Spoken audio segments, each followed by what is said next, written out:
What's really happening in the real estate market? We're going to talk about that right now. So it's official. It's the second month after the foreign buyer ban that has passed. Now, pricing has not plummeted as much as home buyers were hoping for. And it's actually gone up on a month-to-month basis. And the main reason why is because there's very few homes available, especially for detaches and semis. But I'll tell you, what will affect home prices is the mortgage rates. Will the Bank of Canada raise interest rates again?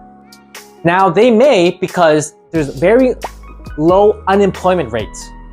The unemployment rate actually held pretty steady in January of 5%, just shy of the record low of 4.9% back in June and July of 2022. So roughly it's about 1 million people unemployed all over Canada. Another reason why the Bank of Canada may raise rates is because the US is expected to raise rates by 1 full percent or 100 basis points, which will in turn have a currency inflation on our dollar because their dollar will be stronger, and when they buy Canadian goods, there's going to be a lot more pressure on our dollar. Now, when the Bank of Canada did raise rates by 25 basis points back in January, they did say that it's very likely that they will pause rates.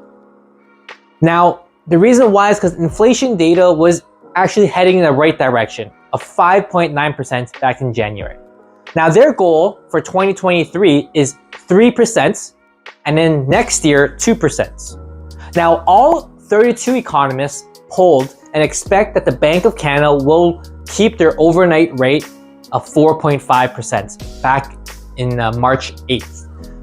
Now, the majority forecasts that the Bank of Canada will keep the rates consistently stable despite the US raising their rates.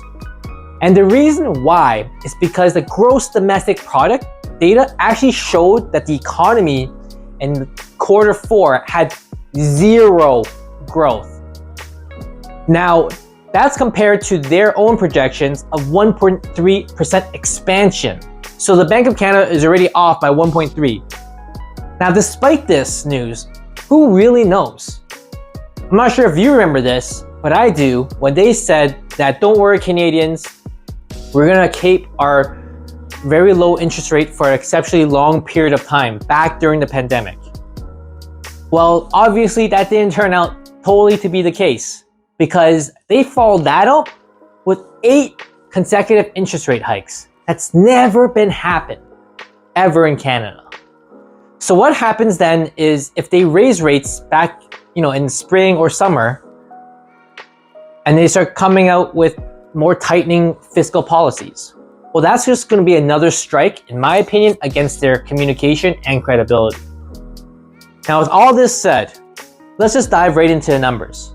Let's go. For the Vaughan real estate market, the sales have gone up by 91% on a month-to-month basis. Now, this is led by the townhouses, condo apartments, and of course the detached.